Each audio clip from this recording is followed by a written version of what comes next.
Hi everyone, welcome back to my channel, or welcome if you're new. My name is Allie and I am a mom of two little ones, and today we are going to be diving into a topic that every mom needs to hear from time to time, and that is how to stay positive when life gets overwhelming. I just want to say I apologize for my voice. I've been sick, but I just really wanted to get another video out, so I hope it doesn't interfere with the quality that much. But as I was saying, so as moms, whether we're a stay-at-home mom or whether you're a working mom, the challenges that we face are numerous and endless and exhausting. From maintaining a clean home to organizing everyone's schedules to spending quality time with your children, it is so easy to feel weighed down, and some seasons of our life feel more challenging than others. So since becoming a mommy 3 years ago, my life has never felt so full of love and joy, but at the same time, it's also felt so overwhelming and busy and emotional. I have felt at times like I am just withering away. In fact, this week especially, I felt like that. So that's why I decided to share this video with you, because I know that moms from every walk of life feel this way at times. These things that I'm going to be sharing with you are things that I have to focus on the daily that help me be a good mom, a mom who is full of love and patience, and it helps me be at peace with myself knowing that I have my head in the right headspace. My struggles with motherhood is what inspired me to develop these strategies for staying positive in the midst of chaos. And without these strategies, I don't think I would have been able to get through the past year with such calmness and patience and sanity. So I hope this video helps you if you find life and mommying very overwhelming at times. So first off, I want you to remember your who, what, why, and how. So who are you serving?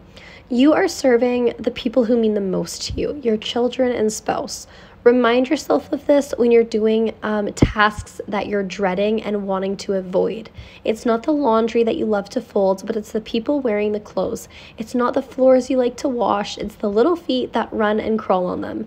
Nobody likes scrubbing poo-poo off the toilet, but it's the people that are using the toilet who you love. Why? If you find your why, then it's really easy to recognize that your job is rather important. So why is it important to keep your home clean? It's so that your children have a clean environment to grow and learn. Why is it important that you take your kids to activities? It's so that they can learn new skills and socialize and develop interests.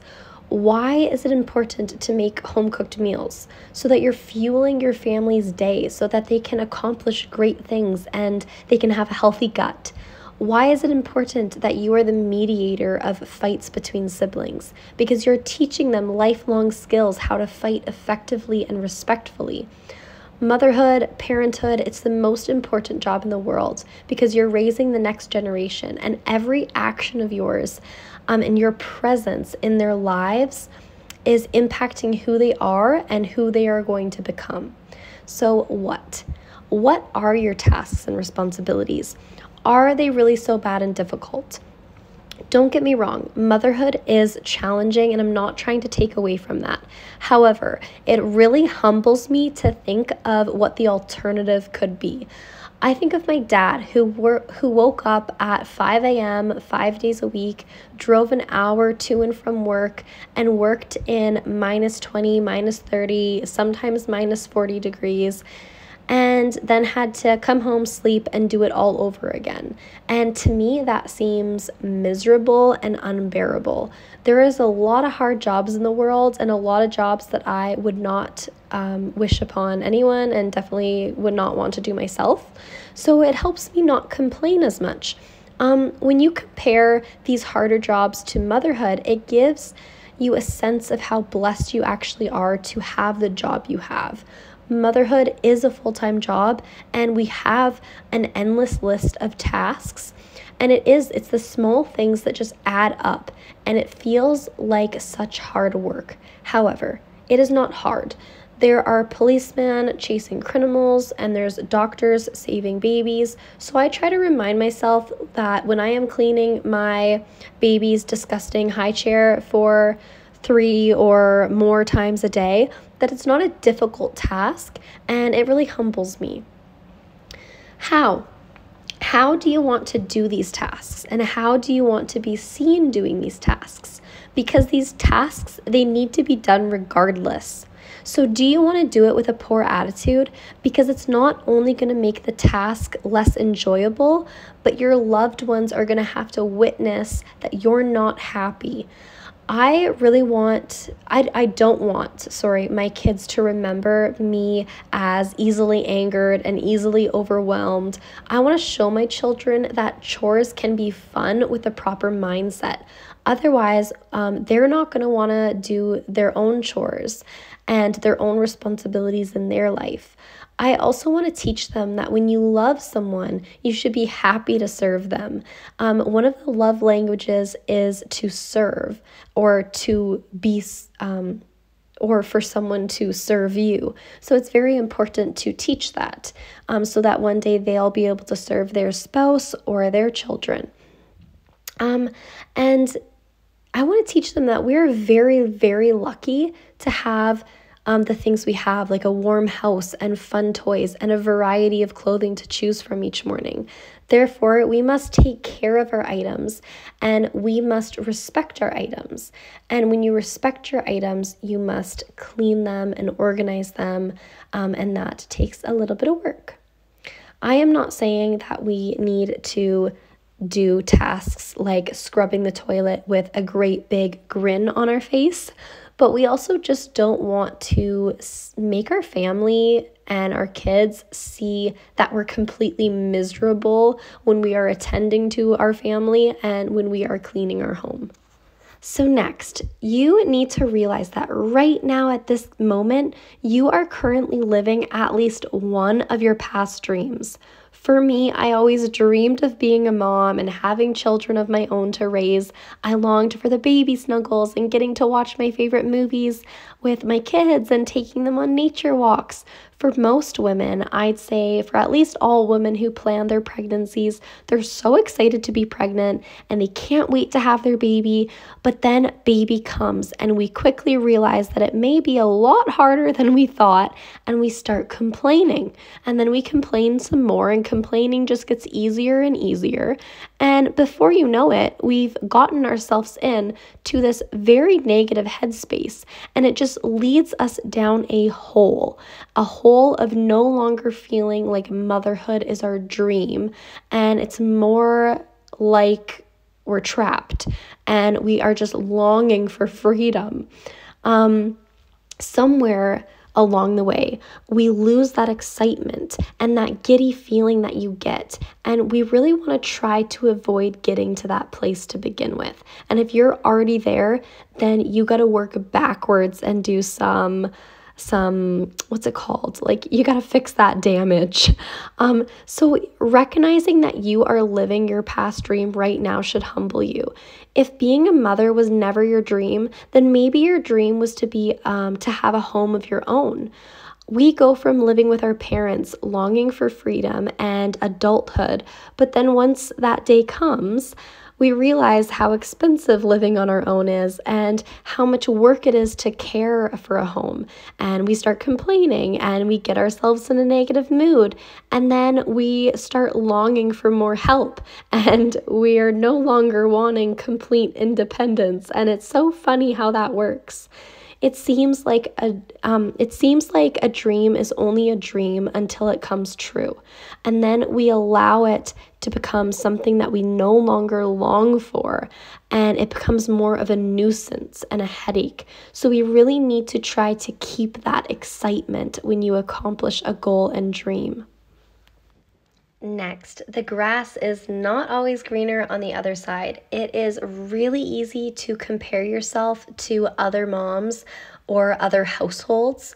We see others who seem like they have it all together in areas that we do not, whether it be that they are more financially stable or they have a more aesthetically pleasing home, or Another person's kids seem like they're so behaved and obedient, but trust me, everyone, and I mean everyone, has their own struggles and challenges. Nobody has it all together. In one area, someone's life may be more put together and more organized, but in another aspect, they are struggling. It is a really dangerous game to play, the comparing game. Social media does a really good job at highlighting all of the good in people's lives, and it's really easy to think that someone's life is perfect by just what kind of content they are posting.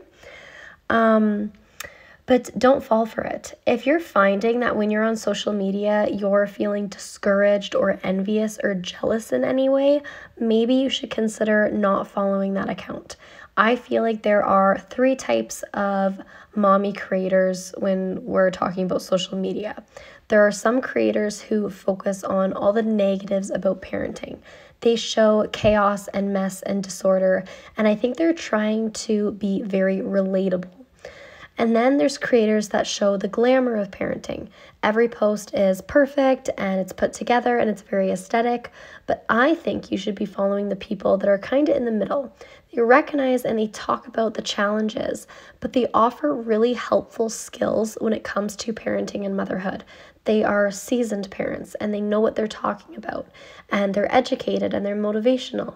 Follow people who make you feel empowered and uplifted, and who, after seeing their post or their video, you feel like you can be a better parent. Parents who view their children as blessings and want to give them the best life is who you should be friends with and who you should be following. I guess what I'm trying to say is just be very mindful of what you're allowing your mind to be exposed to, because you want to make sure it's healthy and that it doesn't give you, like, it doesn't put you in a negative headspace. Next, I guess this should have been my number 1, but lean into the Lord. Nothing has gotten me through motherhood more than God. I think it's foolish to try to parent without God. I believe that none of what I mentioned above can be done without having the Lord. Speaking from experience from last year should have been one of the most stressful times in my life, and it wasn't, because I really relied on the Lord's strength, and I've been working on staying patient as a parent. It's something that I really struggle with. My toddler has always had very poor sleep habits.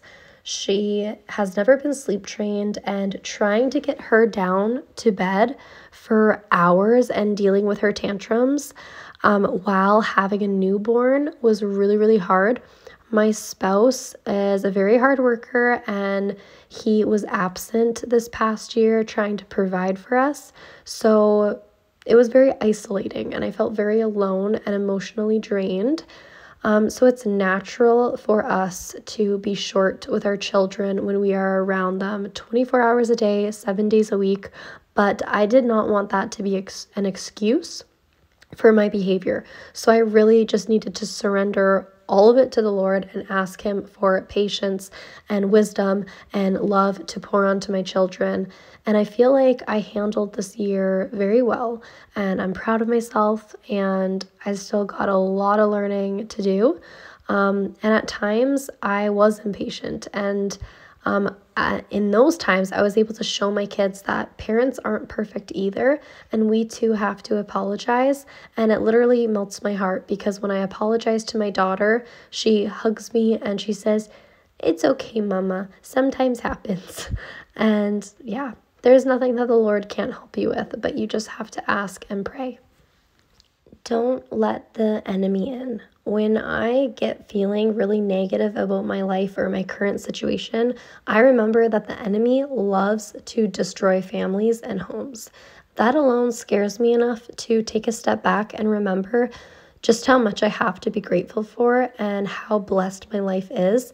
The enemy is continuously trying to feed us lies and make us believe that we need more, or that we need to change, or that we cannot be perfectly content with our current life. But the truth is if you can't be happy right now with your life, then you're never going to be happy.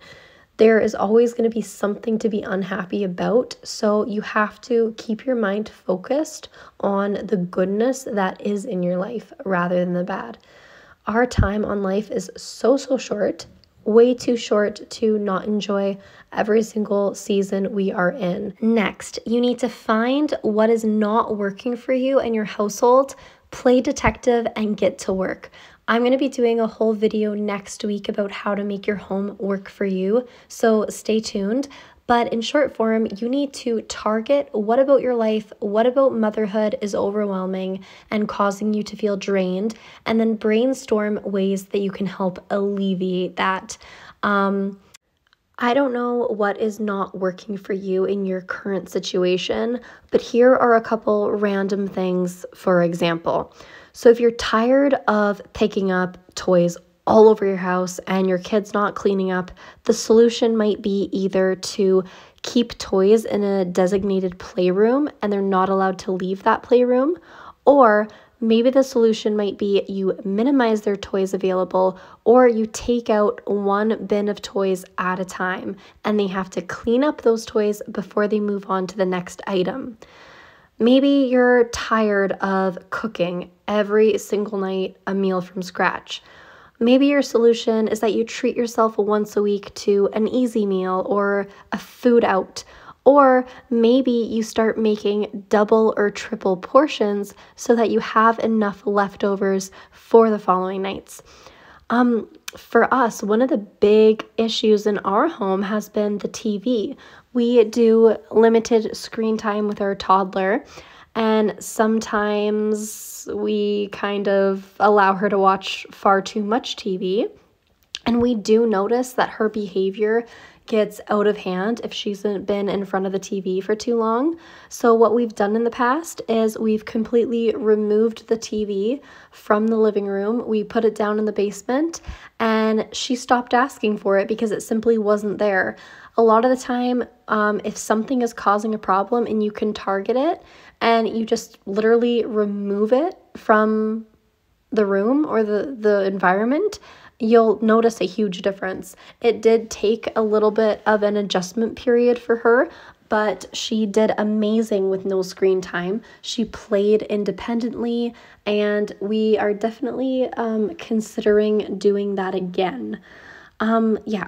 You need to sit down and think about what isn't working so that you know what you can do to make it work. I am actually going to end off today's video here. So thank you guys so much for joining me today. If you resonated with any of these tips or if you have anything to share, please comment it down below. Let me know if you found this video helpful and if you are interested in me sharing more content similar to this in regards to helping moms with real tips and advice on how to stay positive through difficulties. Don't forget to subscribe for more uplifting content. And until next time, stay positive and resilient, and bye-bye.